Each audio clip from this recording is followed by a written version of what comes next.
Hey, fantastic fam. Welcome to our community where we combine the woo and the work. We are two professional women who believe we can have it all and constantly upgrade ourselves to meet our visions. I'm Kalyani and I've chosen the off-roading path to personal development, being an entrepreneur with the journey of motherhood. I'm an economics postgraduate and I love working with all things mind and money.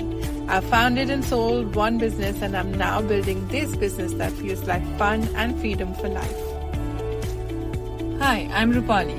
I'm a numbers nerd turned Reiki master and many other things.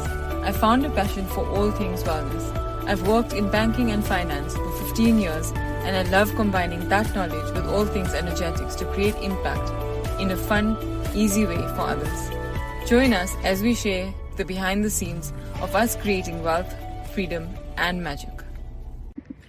In the case of all of us who I'm talking about at this point, we are surrounded by abundance, but we still feel the lack. So at some level, this is coming from some sort of a misalignment with either your personal values versus what you're looking to spend on or what you actually value in life. So this is one kind of scenario or one thing that needs to be tackled.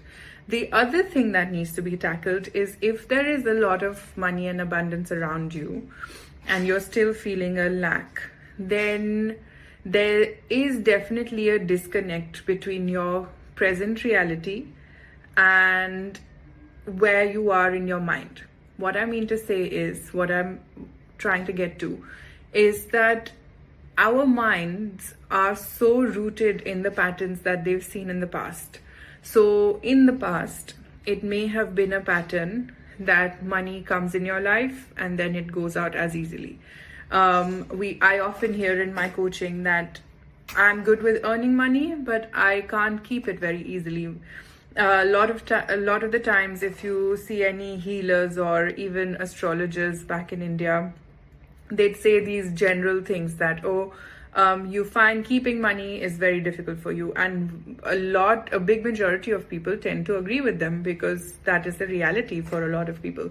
So if you have any of these patterns, or I'm not good with money, which is if I had a jar for every time I put a penny into for every client repeating this statement, I would have a lot of money to maybe put into my investments. But basically, any of these beliefs that you hear yourself repeat in your minds are coming from past patterns.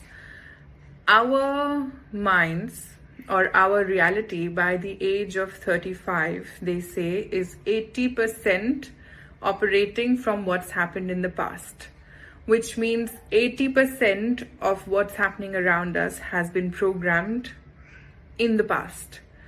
Which means we need to spend a little more time. We need to give the present reality a little more push to stop operating from what's happened in the past. What's happened in the past could have happened 30 years ago, however old you are, but basically up till the age of 7 is when they say all the patterns tend to set in for us. So anything that's happened up till that age could be repeating in your life on and on until the learning has been integrated in your lives, and you may be seeing one aspect of that pattern repeat in whatever challenges you face today.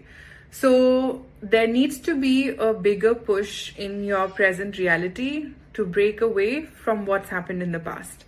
And this can be done either in terms of spending time to reprogram your mind, or simply just having a single-minded focus towards the commitment to change this. What I mean by that is, instead of having this kind of conditioning or belief that you need to sit down for 3-4 hours doing journaling, meditation, having a specific incense lit in the corner, sitting in a certain posture, etc., and then feeling overwhelmed by all of this, you could simply just set an intention for the next 90 days, let's say 21 days, 42 days, whatever number is natural for you to commit to be a focused period of time where you're going to pivot all your lack thoughts towards abundance thoughts. The way this plays out in reality would be, let's say you end up at Spinneys or Waitrose instead of Carrefour. And in Dubai, these supermarkets generally tend to have a perception of being pricier than Carrefour or a Lulu, etc. And if you have things that you need to pick up, and you are holding yourself back, thinking that this is a pricier supermarket, and I'm only going to pick up what I really need today. I'm not going to pick up other things, even though I like the look of them.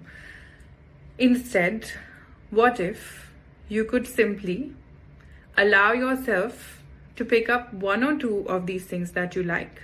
Because you would have ended up paying about 10 to 15 dirhams extra versus another supermarket, even if the perception of of Waitrose being pricier was right. It hasn't been proven. It is very much a perception-based thing. But even if this was right, on each product, the markup isn't so high. So let's say if you allow yourself to pick two products that really call out to you, that you think you're going to really enjoy and value, then the 10-15 dirhams is a small price to pay for that, right? That's one thing you can do in terms of setting your nervous system up for allowing yourself to make slightly more abundant and expansive decisions.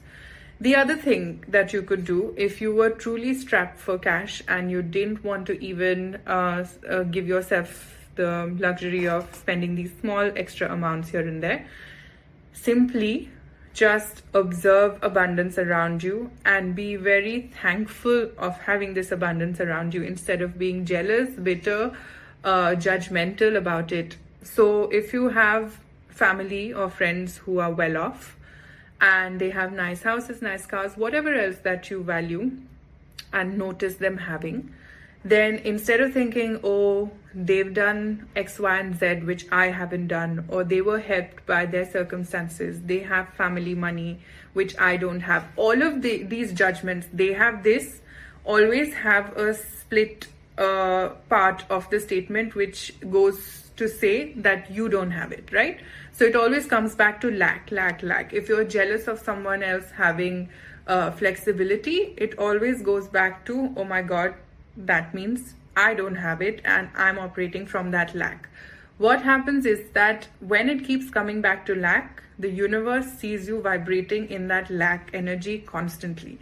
If you're not spending the extra amount, let's say in my example of ending up in a Waitrose, the universe does not see the 100 dirhams you actually spend. The energy, because the predominant energy and focus was on the 15 dirhams that you chose not to spend, because you instead would drive to a cheaper supermarket to find something that would save you that small amount of money, while not valuing your own time to drive there, look for things, etc., etc. Your energy is very much rooted in the lack. Agreed? So in these scenarios, when you're operating from a predominant energy of lack, the pattern that's going to keep repeating around you is of lack. So, like I was saying, you start observing abundance around you and being grateful instead of being judgmental, instead of being jealous about these abundant situations. You could also simply just observe abundance around you in terms of nature. So go for frequent walks. The weather's going to be very nice in Dubai, in the region soon. So observe the abundance of fresh air. Observe the abundance of trees. Observe the abundance of grass. Observe the abundance of sand. Observe the abundance of the sea. All of this which is available to us easily and is not at a cost, does not need any maintenance.